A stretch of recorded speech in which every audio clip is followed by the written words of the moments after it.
A FAM production. Furniture and mattress. FAM.news. Today, I am so excited. We have a company that is celebrating its 50th anniversary in 2022, one of the biggest in the industry. We have Culp and Jeff Veach here from Culp Incorporated. Cannot wait to talk to them, and we're going to hear it all, how they started, how they almost crashed, and how they're accelerating through this year and next. Stay tuned. We're back with it all in 60 seconds. Driven entrepreneurs, listen up. It's time to team up with Nationwide Marketing Group, North America's most successful network of independent retailers. You'll gain access to programs and services that level the playing field between you and the national chains. Industry-leading digital marketing, increased buying power, exclusive networking events, and of course, their awesome learning platform. Nationwide Marketing Group is the business partner that helps you get results and stay ahead of the competition. Take the first step today and visit nationwidegroup.org. Do you want more sales in 3 easy clicks? Yeah, it starts right now at doorcounts.com. With a completely redesigned user interface, gathering data has never been easier. Click number 1, your salespeople connect with the customer as they walk through the door. Click 2 is the outcome. Click 3, key performance metrics, right there on your phone from anywhere at any time. Now your salespeople can spend their time selling, and DoorCounts is going to gather the data you need to make your business better. Start right now at doorcounts.com. Welcome to the Dos Marcos Show with Mark Kinsley and Mark Quinn, where mattress and furniture leaders gather to grow, get the inside scoop, tell stories, and take tequila shots. Uno, dos, tequila! Welcome aboard. Here's your passport to a planet filled with the mattress industry's brightest minds and biggest ideas. Meet your guides. I'm Mark Kinsley, President and CEO of Englander. And I'm Mark Quinn, co-founder of Spink & Co. and VP of Sherwood Bedding.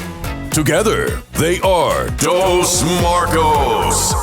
The galaxy's greatest mattress podcast has liftoff in 3, 2, 1.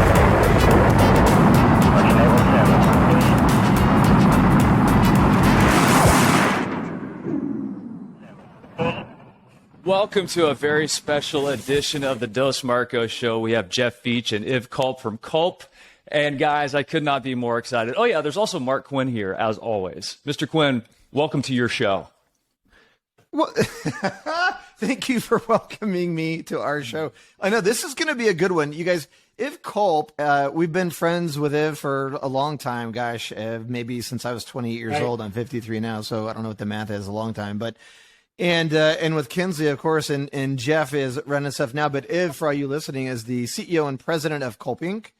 And actually one of the obviously the members of the family that started the business. And Jeff Veach, who is an awesome guy and kind of taking the reins now. He's going to talk to us about where things are and where they're going. But so much to talk about, Kinsley. That's right. Well, guys, welcome to the show. Why don't you give us a proper intro? We'll start with you, Iv.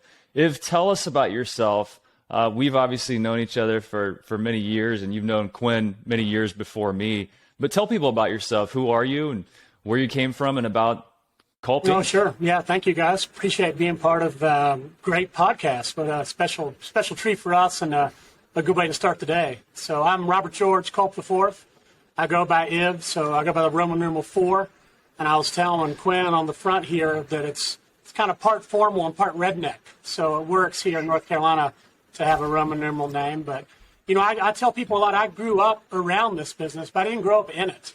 And something that my grandfather and father were, it was good for me to have seen them operate, see the way they did things, but not to, I never worked in the business growing up. So I went on my own way, did a little bit of my own thing, got education, some grad school.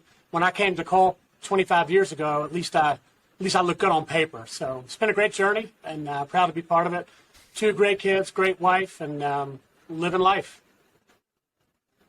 Sounds like a good one. And Jeff Veach, Vice President, Sales and Marketing with Culp. Tell us about yourself. Yeah, just great to be a part of it too. Thanks, guys, for having us. It's a real honor.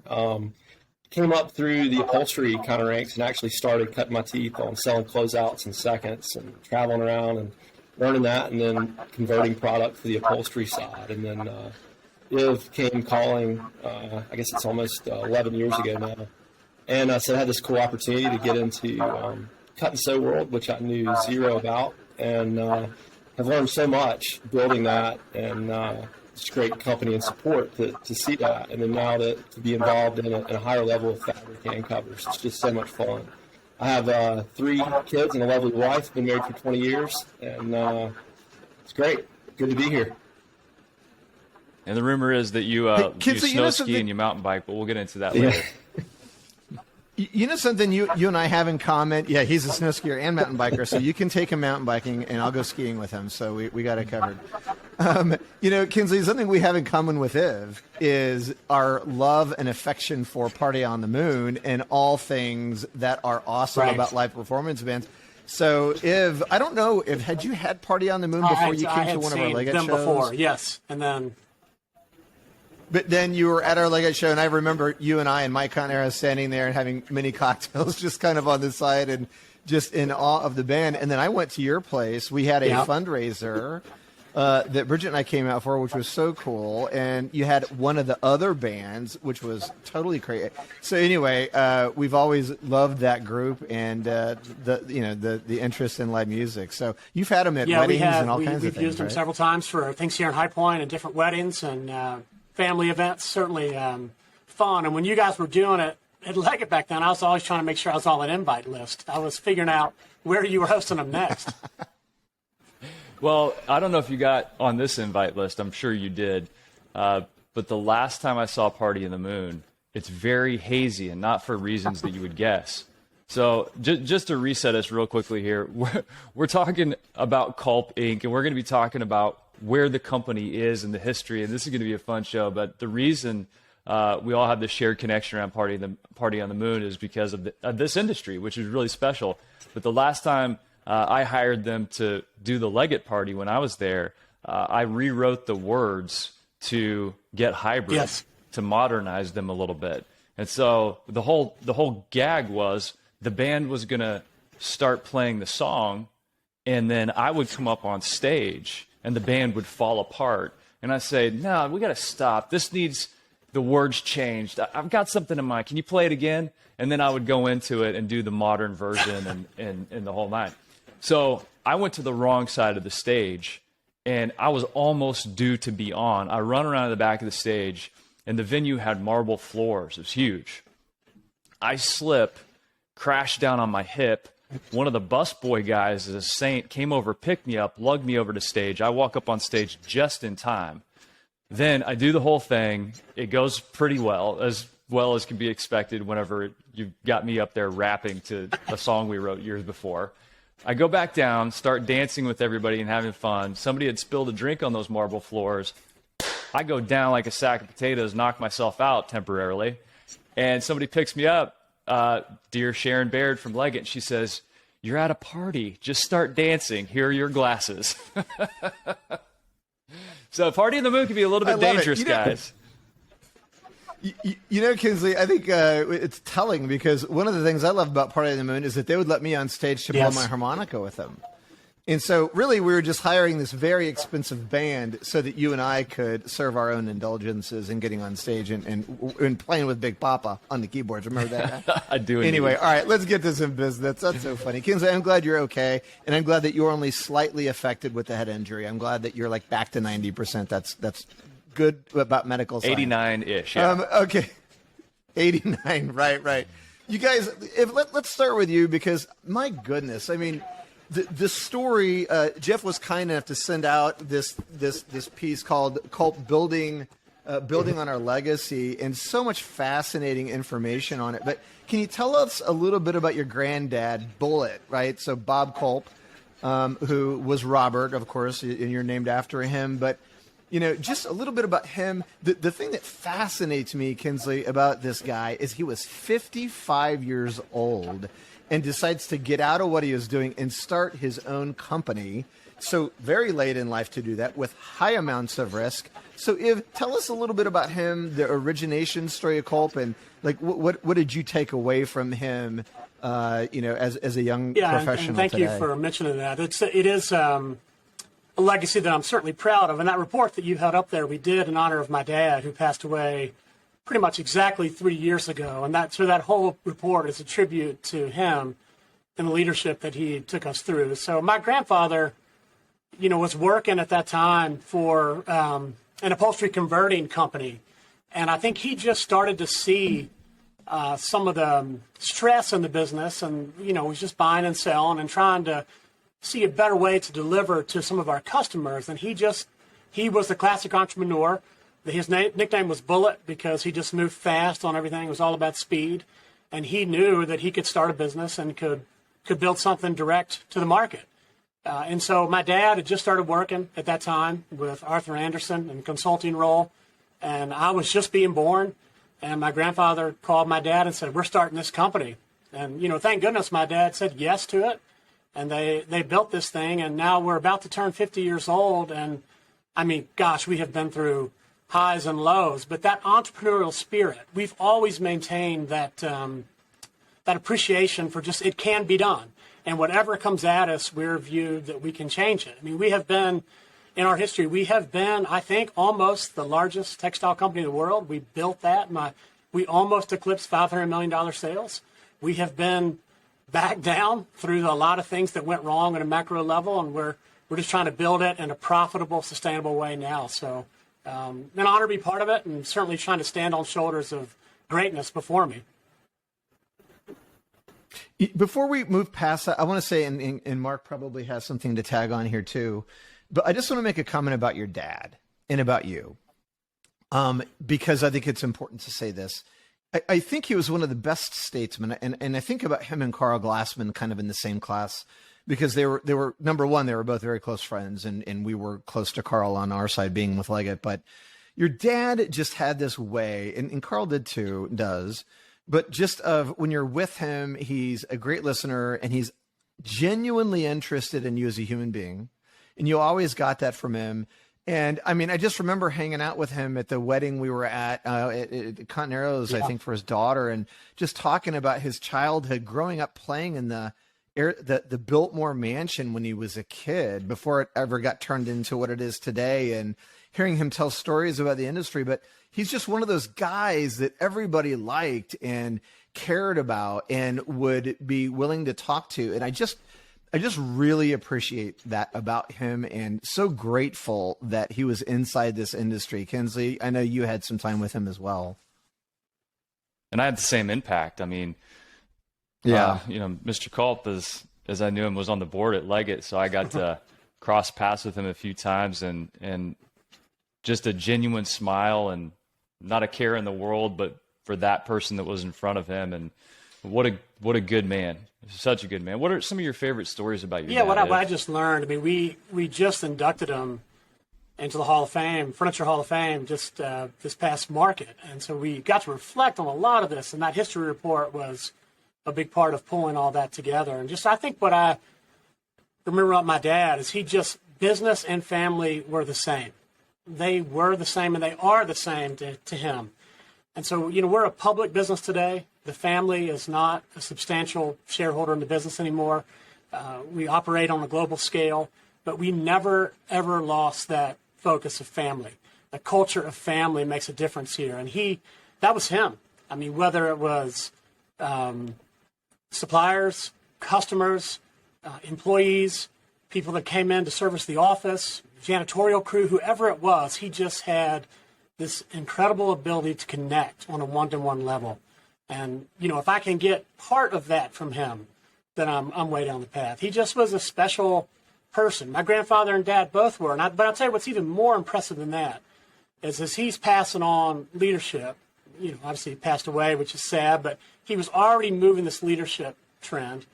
We've only had 4 CEOs in our business. My grandfather, my father, Frank Saxon, who has been transformational for our business, and now me.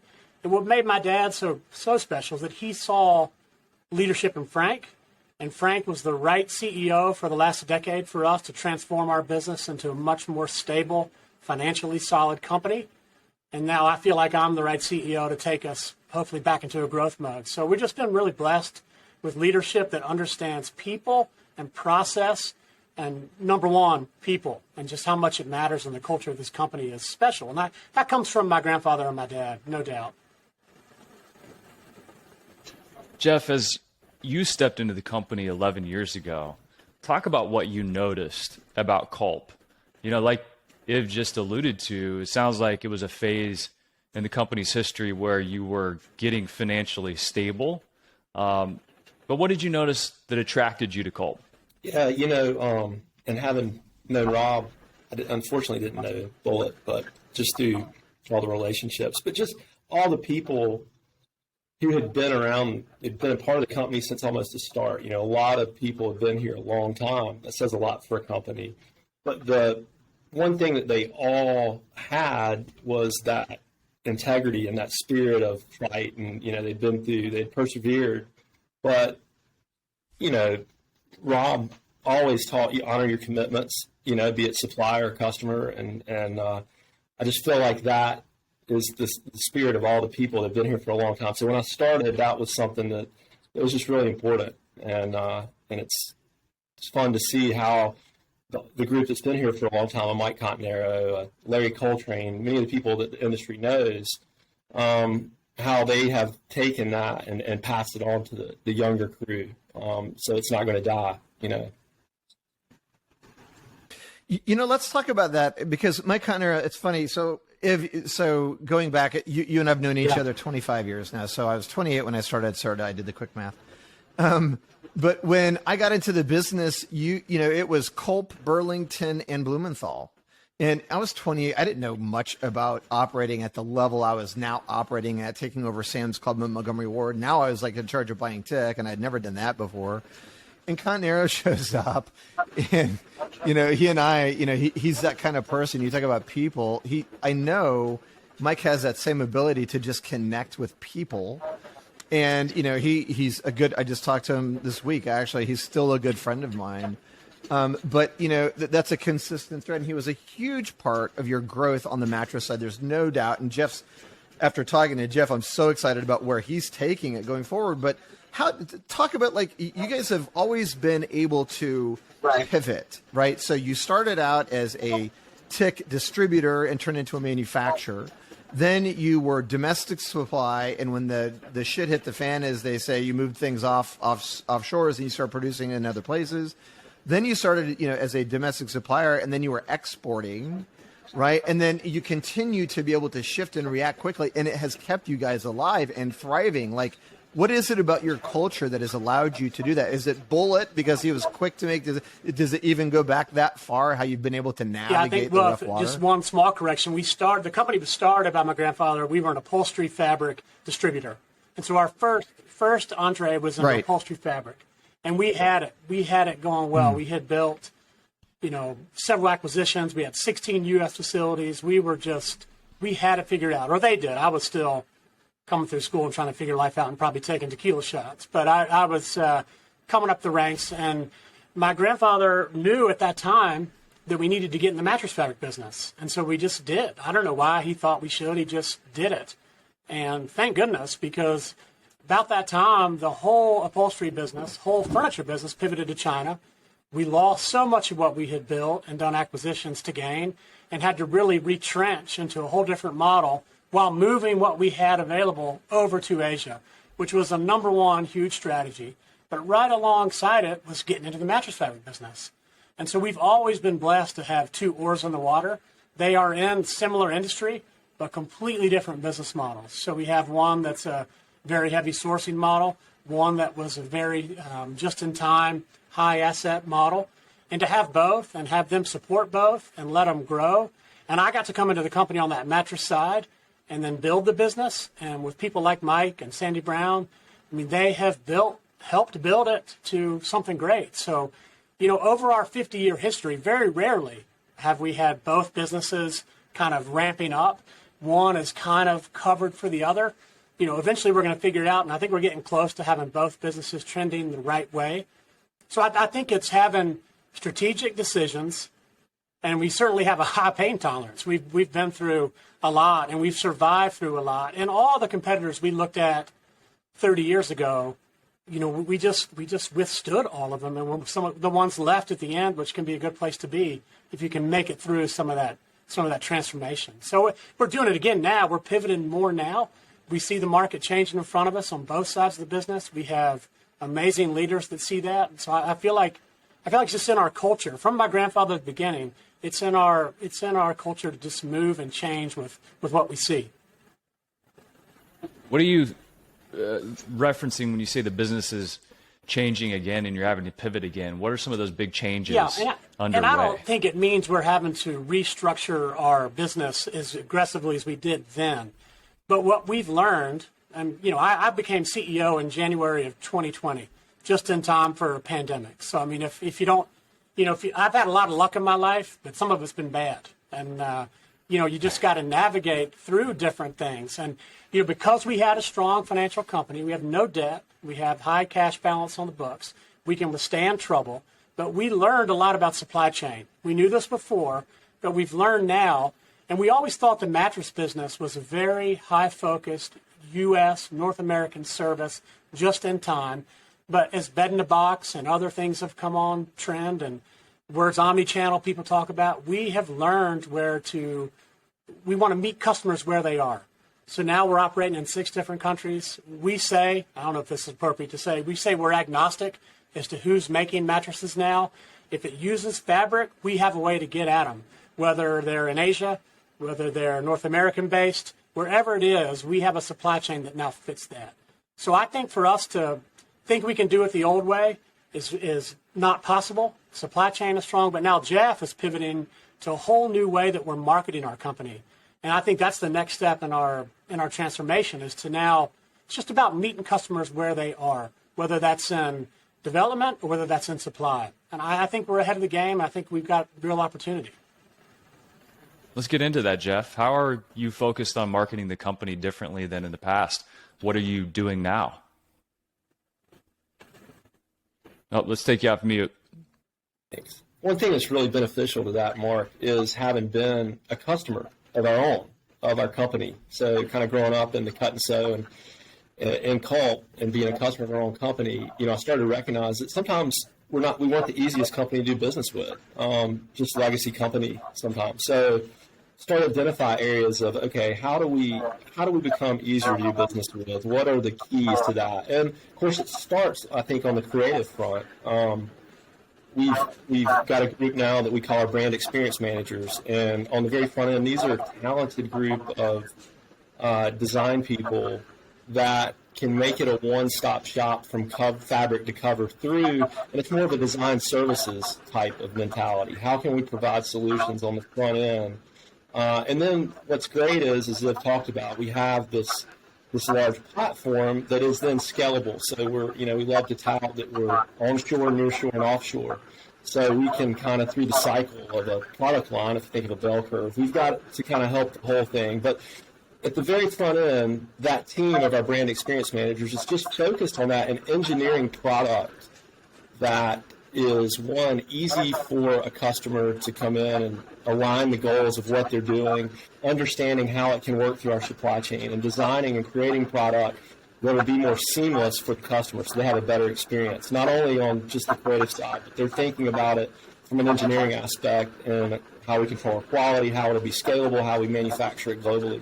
So, of course, we've got a lot of digital things that we've also added we can talk about. We've the live furnish that we luckily were a part of before COVID hit, and then we saw that and invested in that, and we've got our whole library of pieces there. So what Iv's grandfather saw with the speed to market, we've always identified as speed to market's critical. And I think this industry, seen it for the last 10 years, the disruption that's happened within the industry, the importance of speed to market is more now than ever when it comes to front end and executing that globally. I think, as before Iv touched on, it was always very North American centric with a few key people controlling it all, but that diversification now and how you can scale that globally and be from creative through is very important. So I feel like with what we've done from our digital side and then our creative team on the front end is something that we're just hyper-focused on every day, how we can improve that down through the process. Yeah. It's always striking to me that the lack of visualization and intention that historically has not gone into the products that we create. And so I think, like you said, being a part of the Live Furnish platform, being a part of developing these digital tools so people can visualize and really just imagine what it should be, map that to your brand, map that to your selling story, make all those things hold hands before you press go on the machines, I think is critical. I mean, it's got to be saving people time, money, and making a better product in the end. And it sounds like that's been a big pivot in the business in terms of modernizing, and that really, it sounds like, was crystallized during COVID. Yeah, for sure. And, there's that part of the process. And then there's the, how do you execute on it part of the process too, that we've really thought about and changed a lot of things. So we've got a very strong PLM system, which helps us intercommunicate amongst our total global network. It's that team and that experience on the front end, understanding how we can develop specifications with customers that, like I said, we can execute on, but then how we can control the quality globally, just things that we think are differentiators in the market, and knowing that we're going to honor those commitments that we make and execute on that. What's important there, Mark, and Jeff, he says it well. I mean, we always want to be fast. I mean, our whole company, from my grandfather's nickname, we want to be quick. And I think we can move quick, but you don't have to move fast. You don't have to sacrifice the look, the visual, or the quality in any way.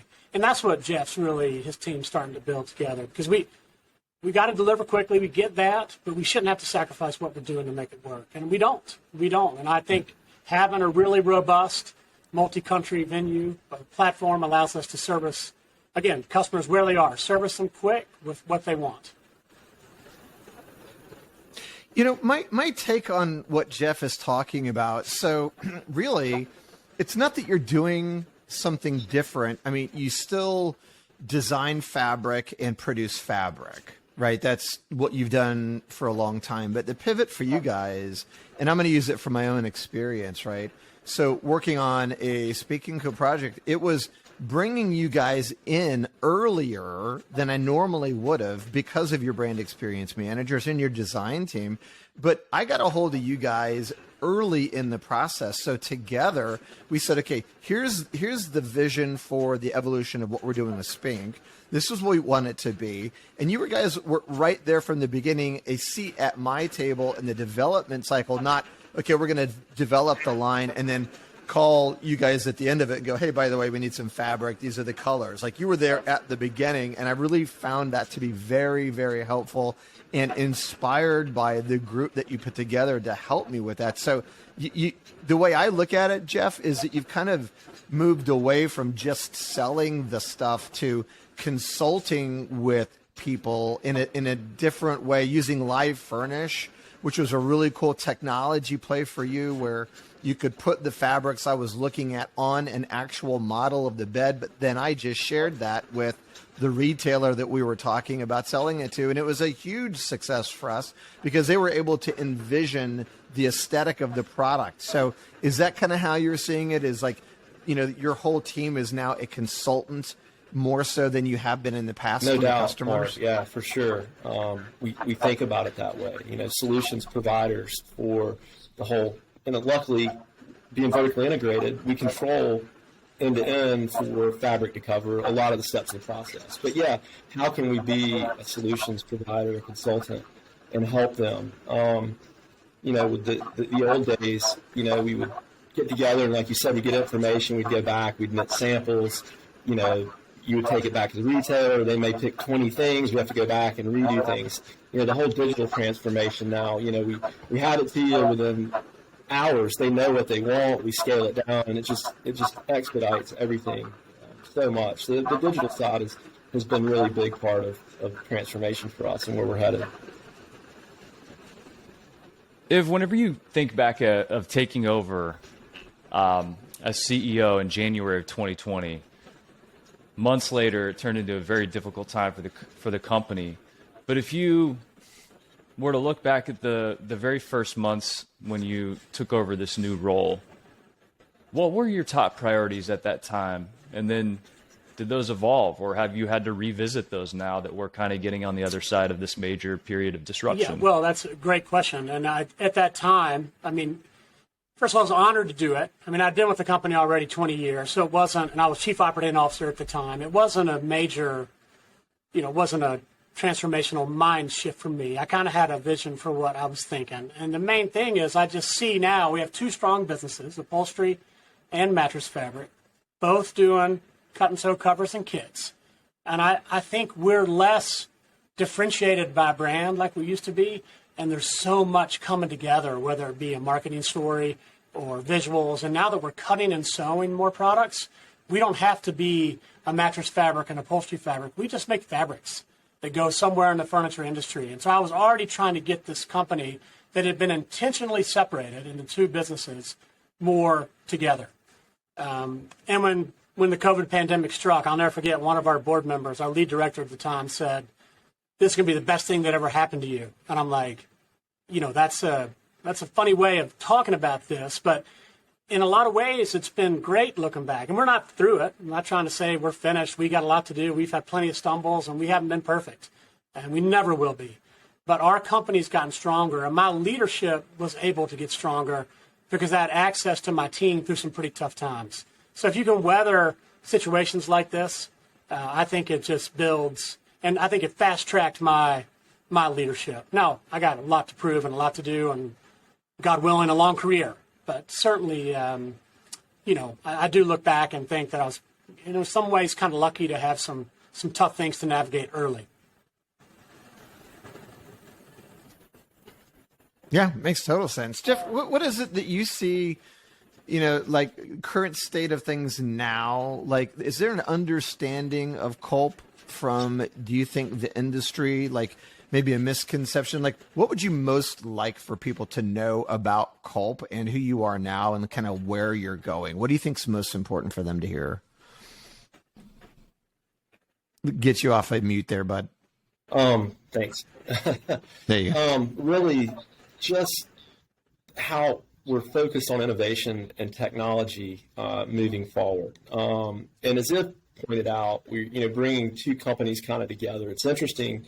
A lot of the innovation and technology in the upholstery side, different things are also very important for our side in the mattress world. So we're coming together much more as two units now, and the teams are together more, challenging each other on different innovations and technologies, sustainability, performance, wellness, all the things that, are important there. And then how do we have the marketplace understand that we are leading in that area and challenging ourselves, and then we can execute on it, with good quality and efficiency at a good price. So those are the things I think that are really key for me, is that, how we're coming together and really pushing ourselves in innovation and technology. Guys, one of the things that I know we share is making this industry a place that attracts bright young minds and innovative, talented people, smart people. And so whenever you think about taking people into the halls of Culp Inc., and maybe they're there for a job interview, or maybe it's somebody that doesn't know much about the company and they're considering a career change, and they're young and fresh and bright and innovative and they've got lots of energy, why Culp? Yeah, I think, and we are doing that right now. So the young talent in this company, younger than me and you, Mark, for sure, is leading us into really different ways. And what we're doing, we're empowering people to make a difference. So, I can't be more proud of our legacy, and we touched some on it today, but I'm so much more excited about the future and the people that are going to lead it. And I just think that young people, when they come in this business, it's more exciting. It's transforming digitally. It's got global outreach. It's fashion. It's health. These are things young people want to be in, and we touch on all of this. So to have them see that ability to get access to all these kind of markets and to see their products actually end up on a retail or a website somewhere, it makes a difference. And we're doing a better job letting them see that now. When you get some cool new digs in Congdon Yard, Jeff took me on a video tour of that place. Kinsley, we got to get one of these. Their office overlooks the baseball field there in Congdon Yard. And the design space and just how they have it laid out, it is absolutely first class. Jeff, what impact has that had on your own people and then even customers when you bring them in to ideate around some of the issues that they're having? Great. It's been so powerful and strong to have everything kind of in one place. The spirit of it was one. It's got a place where customers can come and interact, and we've got all the digital technologies there so that we can execute on it. And it's having all of our product from upholstery and mattress in one place. But the real spirit behind it is we have our creative teams and our innovation teams and our engineering teams coming together there from both sides regularly and challenging each other and talking about things and working through what we can do and what they've learned on their side through different supply chains and what we can do and bring into our side. So that's powerful. But from a customer standpoint, the ease of being able to come in and have a meeting and do it digitally, and they see it, and they get to feel it, and then they get, when you talk speed to market, they're actually living it. So, and executing on it. So it's great. And then from a talent standpoint, as you talked about, textile industry was, probably not in vogue for many young people for many years. So how do we create a space where it brings the most talented people together and they want to be there interacting, and we've got that. So that's fun. And Liv and I were a part of this great Friday. We had an intern that's been with us, and she got to present to us last Friday. And it's just, she's going back now to the college and telling the people, wow, you can make an impact in this industry.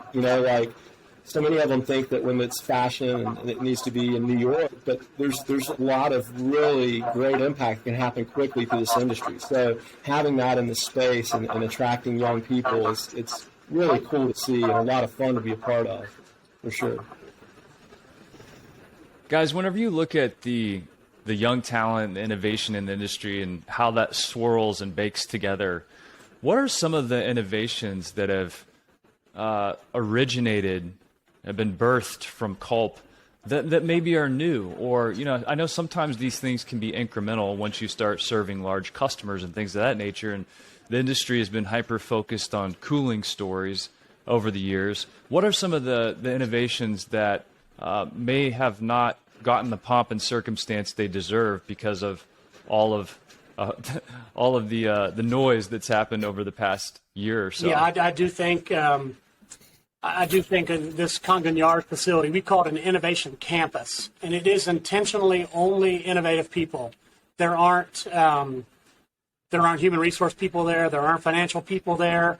It's an innovation story place. And I think just getting that dialogue going together, we've spurned on the upholstery side. We have an amazing business that's moving with sustainability with our LiveSmart Evolve product line, where it's, just an incredible recycled water bottle story that's growing just incredible growth rates that I think is moving some opportunities for us into the mattress side. We are seeing opportunities with outdoor products that wasn't there before. And Jeff, I'll let you talk some maybe on what you're seeing on the mattress part that's where you see we may be going. I don't want to steal any of your thunder. No, that's great. Obviously cooling very important. Lots of things coming out of what we're meeting there, but sustainability overall is a big, underlying technology. It's just, I hope my goal is maybe that just becomes kind of the threshold, if you will, and we're pushing that more. We've got a lot of things that we've done with recycled stories that are becoming more and more commonplace now, and how we integrate that through different cooling technologies and things that might be a wellness, for the market through COVID. Just integrating things together to where the consumer gets a better product and a better night's sleep from it. So I think we're very aware of our product being, we service primarily mattress products, a little bit of top of bed, but more on the mattress. So we're aware that our items are, it takes a system approach with sheets and blankets and pillows and all of this, but there's a lot of really neat ideas in the hopper, and we just got to figure out which ones make sense to get out to the mattress trade. But no secrets to be given today. But there's some neat things Jeff's got under his hat. Yeah. Well, that's exciting. We've got ISPA coming up. We got Vegas Market coming up, right? And so, any bit of a tease, Jeff, on what we might be seeing at ISPA this year? There's a number of things that we're working on there. some really cool sustainable things that you'll be seeing, some new cooling features that we'll have and benefits that we'll have there, and some other things that we're looking at with wovens that could be game changers, being woven product that can be game changers. And then, of course, our, showing more of the live furnish and the improvements that we've made there too will be some big things that we'll be highlighting for us. But so just a few teasers. All right. Well, we're going to have to take people inside the Culp Inc. space. Quinn and I are going to be at ISPA, roaming the halls on the hunt for innovation, and you guys are going to be my first stop, and looking forward to that. Because, hey, look, whenever you line up a bunch of cupcakes, I want to eat the one that looks beautiful, and I know that Culp makes some really beautiful products, and not only do they look great, those cupcakes taste good, meaning they feel really good as well. And so as a customer myself of Culp, I've been incredibly impressed working with your teams. Amber has done a great job with us. And I tell you, I get to work with a lot of different suppliers. And whenever I came into your Trinity facility, when I was able to go through the presentation and have somebody there in a way that I felt like, okay, this part's new for me. How do I distill it down into something meaningful and make sure that maps to my brand, Englander? And how do I, ensure that you don't have too many things that compete, but you want a step-up store, you want differentiation, you want new features, you want an elevated step-up story when you get to phase change and PCM and some of these other stories that you can put in the cover. So how do you do that in a way that's coherent so it doesn't look mishmash? And you guys helped us do that. And I'm really thankful for that. And we've got some incredible Culp products that we source as part of Englander's national line. And so as a customer, I just want to say to you as leadership, your teams do a great job.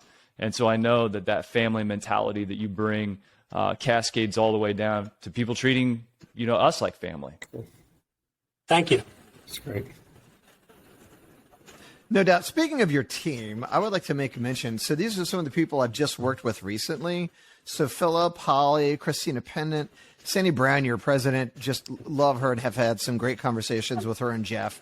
Super smart, great strategic thinker. Jillian, Chuck Fowler, he calls on us at Sherwood and with Spink. And I've known Chuck for as long as I've known you, Ev. He was right involved with Continero back in the day. Love that guy. And Continero, who is still a good friend and I think has been such a huge part of the Culp family. I know Adrian Johnston, who is one of those young, bright people that I've worked with anyway. Just a couple names I thought I would throw out. Great members of the Culp family and the team, and grateful to all of them for all the things they've done. But anyway, to just wrap this up from my perspective, you guys, I think that, for a company as big as you are, and during tumultuous times that we've been in, and if you losing your dad and then the COVID thing and the waves just keep coming, but the company's ability and your personal ability to overcome that and to drive forward is really impressive. Not a lot of big companies are able to do it.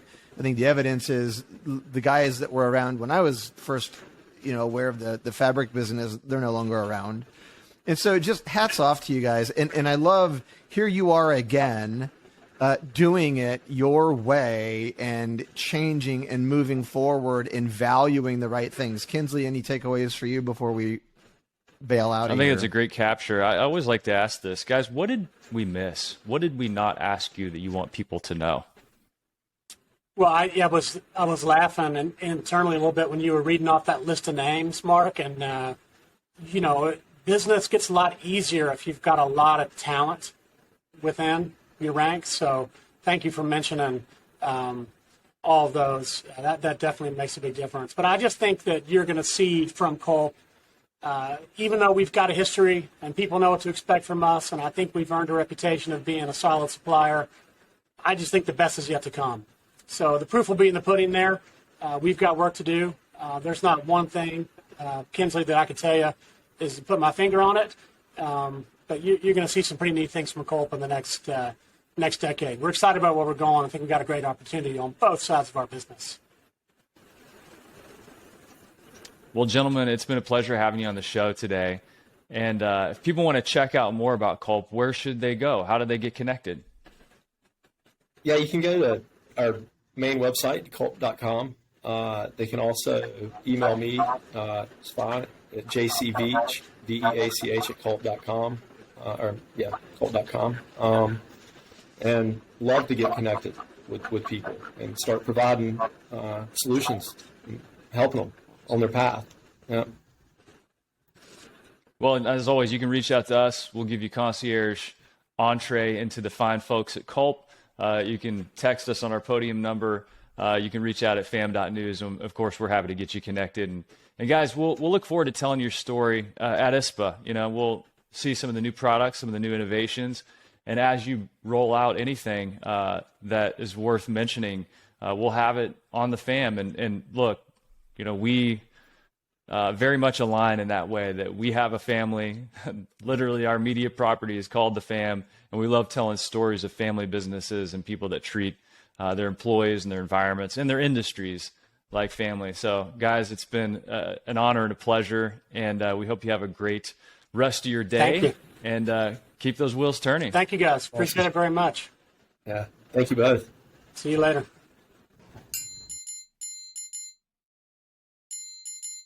You could bounce on it. Yeah, bounce with it, bounce with it. Bounce with it, bounce with it. All right. What is a hybrid? It's like peanut butter jelly, peanut butter chocolate. Hybrid so tight, there's no way that you could topple it. Hybrid on my wrist, that's a calculator watch. We add ourselves together and we take it up a notch. Got the airflow, yo, keep you cool as it get. Visco foam alone to make you drip sweat. Get a hybrid mattress, yes, you'll get better rest. Cool and comfortable, Hybrid like a sweater vest. You know the game, we're ahead of the sun. Cause the two of us together are way better than one. Cause I'm cool as ice and I'm hot like a heater. Bounce by the ounce, now we got it by the liter. Well, you take a spring and you wrap it up right. You can sleep so smooth or bounce all night. Put two together, get a whole lot more. Get the feel of the comfort core. You could bounce on it. Lay back, you don't have to practice. It's the best thing to happen to your mattress. Get together to do it like I did. Everybody get hybrid.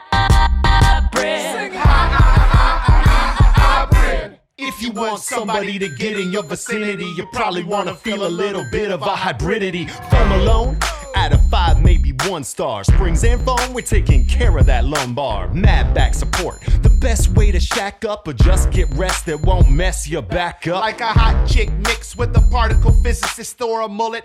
Party in the back of the business. Best of both worlds like Mars and Venus. The ultimate hybrid. Nothing short of genius. Keeping it loose while keeping it tight. We can make you sleep or play all night. Put two together, get a whole lot more. Get the feel of a comfort core. You could bounce on it. No stopping when the beat gets played back. Springs keep it popping, foam keeps it laid back. Party over here, get invited. Everybody get hybrid. Listen, doesn't matter if your kitchen is charming when your bedroom's the most important part of the apartment. What kind of bed do you keep back there? Does your girl wanna chill on a beanbag chair? Hell no! You need springs and foam, cause if that bowling ball don't bounce, you'll be sleeping alone. And if the bed don't react, then you can't get low. We got that type of bounce that won't spill your Merlot. So stick with us and you'll get rewarded. Cause I'm so gentle and I'm so supportive. Hybrid is where the magic is. And we just killed a song about mattresses.